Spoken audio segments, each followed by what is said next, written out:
બુલેટિનમાં હવે આગળ વાત કરીએ નવસારીના વાસદા તાલુકાના માર્ગો વરસાદને કારણે ધોવાયા છે।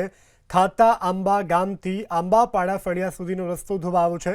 આંબાપાડા ફળિયાથી સ્મશાન વચ્ચેનો કોઝવે પણ ધોવાયો છે। આ કોઝવે ધોવાતા લોકોને ભારે હાલાકીનો સામનો કરવો પડી રહ્યો છે। આ રસ્તાનું ધોવાણ થતાં 500થી પણ વધુ લોકો અત્યારે પરેશાન છે। ઉપરવાસમાં વરસાદને કારણે ગ્રામ્ય વિસ્તારમાં અત્યારે રસ્તાઓને મોટા પ્રમાણમાં નુકસાન થઈ રહ્યું છે। દ્રશ્યોમાં પણ જોઈ શકાય છે કે મોટા ભાગના જે રસ્તાઓ છે તેનું ધોવાણ થયું છે। બુલેટિનમાં હવે આગળ વાત કરીએ નવસારીના વાસદા તાલુકાના માર્ગો વરસાદને કારણે ધોવાયા છે। ખાતા આંબા ગામથી આંબાપાડા ફળિયા સુધીનો રસ્તો ધોવાયો છે।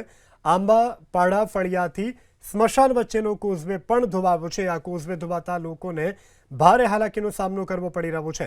આ રસ્તાનું ધોવાણ થતાં 500થી પણ વધુ લોકો અત્યારે પરેશાન છે। ઉપરવાસમાં વરસાદને કારણે ગ્રામ્ય વિસ્તારમાં અત્યારે રસ્તાઓને મોટા પ્રમાણમાં નુકસાન થઈ રહ્યું છે। દ્રશ્યોમાં પણ જોઈ શકાય છે કે મોટા ભાગના જે રસ્તાઓ છે તેનું ધોવાણ થયું છે।